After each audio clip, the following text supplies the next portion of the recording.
Welcome back, or perhaps welcome to RGO Photo. I'm Chris. Today we are doing yet another Canon EF lens review, and this one is the 24-85.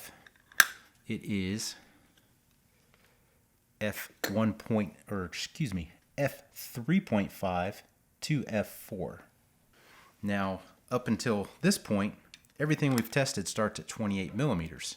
So this is a bit wider on the wide end. Now we're going to pit the 24 and 50 millimeters up against the 28 and 50 millimeters of the 28 to 80 OG, and the 85 millimeters we're going to pit up against the 28 to 105 that we did a review on, because this had a pretty good top end. It's just that its bottom half was pretty terrible. Now this is one of those interesting lenses to me because it goes from 3.5 to 4.5 as you go from 24 to 85. So you're only losing 2/3 of a stop as you go all the way through the zoom, and it does telescope. So 3.5 is roughly 24 to 33 millimeters, 34 to 49 at 4.0, and then 50 to 85 at 4.5. So it goes up kind of evenly throughout the aperture range there. So let's go take a look at the test I did, and we'll be at 28 millimeters on the OG and 24 on this guy, and we're going to start at 3.5. All right, so the OG is over here on the left, and the newcomer, the 24 to 85 here on the right. Note we got barrel distortion and vignetting. Notice the different exposure, even though it should be the same. Go into the center here, and I would tell you that this blurriness is an anomaly, missed focus or something, but I've taken this shot multiple times and it's just not. So this is 3.5 on the aperture, 24 millimeters over here. So let's just go to 24 millimeters 4.5 and see if that changes anything. So OG over here on the left, and as you see, it is still just really bad over here on the right. It's just not good.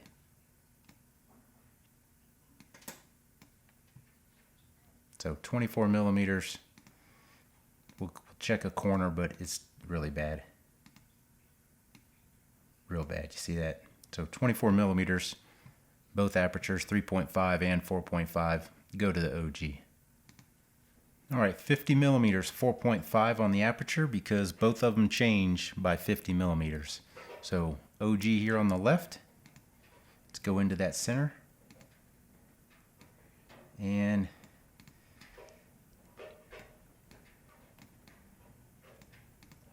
it's just not, neither of them are that good, but the contrast over here makes it look pretty good. But let's go check a couple corners here.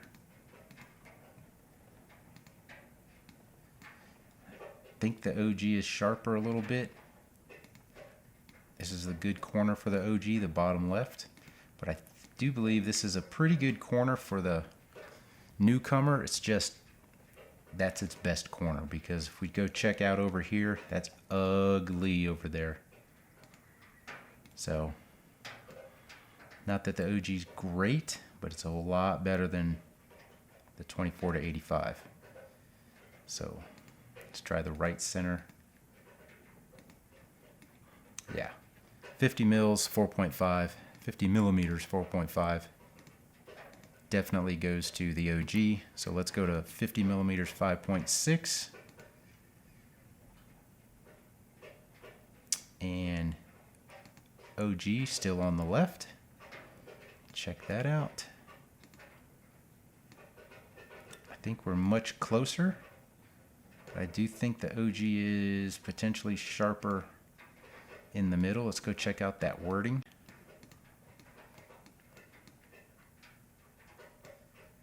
Boy, it's tough to say. I think this is clearer, but it looks really faded. I don't know why this one has so much contrast and this one doesn't. But let's go to a corner.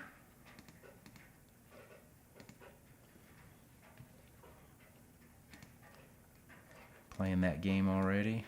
I mean, that corner's terrible. Bottom left corner is both of their strong points. And it's a pretty good corner here. Oh, come on. Let's go that top left.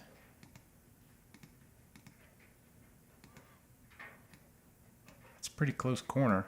I think the OG, though, is sharper. It just lacks that contrast.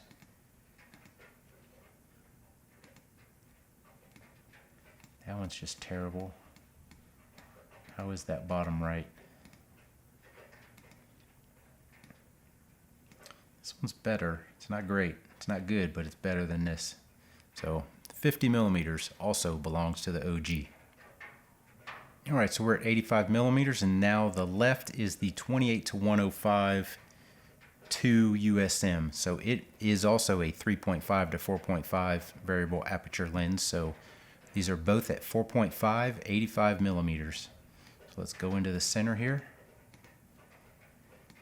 And the 105 over here is better. Go up to the wording. Yeah. Definitely the 105. Go to the top right. Neither of them are very pretty. But the 105 is better, although just not by much. And it's better in the bottom left. So 4.5, 85 millimeters, 4.5 goes to the 105. So now let's go to 85 millimeters, 5.6. Make sure we got our 105 on the left. And we do. Go into that center.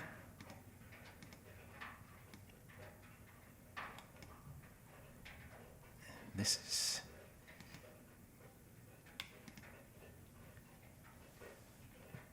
good. Let's go up to the wording. Yeah, this is clearer and more contrasty, but it's definitely more sharp. Sharper. It's definitely not sharp, but it's sharper. Let's try the top left.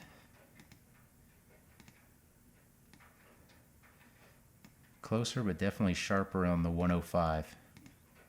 Let's go bottom right. Ooh, bottom right looks okay on that. Ooh, that's much closer. Still the 105 though, it's got it. Let's go to 85 millimeters f8. If we can't get anything sharpened up here, boy, we are just in trouble. Okay. So the 105 is still on the left.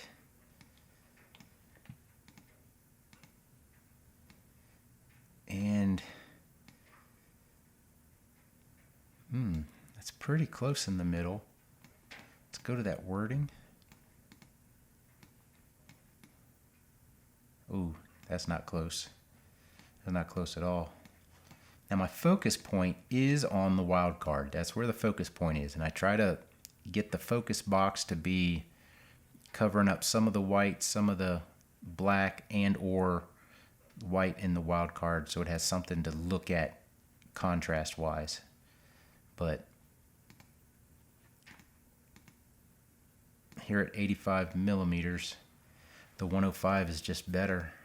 It's just plain old better. 85 millimeters f8, got to go to the 105 on this one. I gotta say, I'm a bit disappointed in this lens. It doesn't have a strong spot anywhere. And so then what I tried to do was do the ruler method for calibration, the micro autofocus adjustment, micro adjustments and autofocus, and it's not helping. So even though it looks like I can move my focal plane and get it corrected and centered, but it's not helping the sharpness at all. So apparently it's just this lens. So I've kind of been disappointed in most of these lenses, but all of them have somewhere that's good. The 28-70 was particularly bad, except at 70 millimeters f8. It was pretty sharp there. But other than that, most of these lenses have a sweet spot and sometimes a terrible spot as well, but they have something redeeming in them. This one, not so much, I guess. So if you have experience with these EF lenses, what's been your favorite? Currently, my favorite is the 28-135 IS USM. That one has been a consistent performer. It's not real good down at 28 on my copy, and it's not that great up at 135, but everything in the middle is pretty good. And in fact, I got a little chart that I kind of ranked them. I should have just used 1, 2, 3, 4 to rank them. Instead, I tried to go with a 1 through 10 system, but the 28-135 leads at 50 millimeters 5.6. That's like the best setting on it. And then everything else, it's a close second across 50, 80, and 100 millimeters, competing with all these other lenses that I've used. So currently, that's my favorite lens. That and the OG. The OG is really good down low at 28 and 50 millimeters. So that one's pretty good. If you combine those two lenses, you'd have a really good lens. But anywho, hope you liked this video. If you did, give us a thumbs up. Hit the subscribe button down there. And as always, thanks for watching.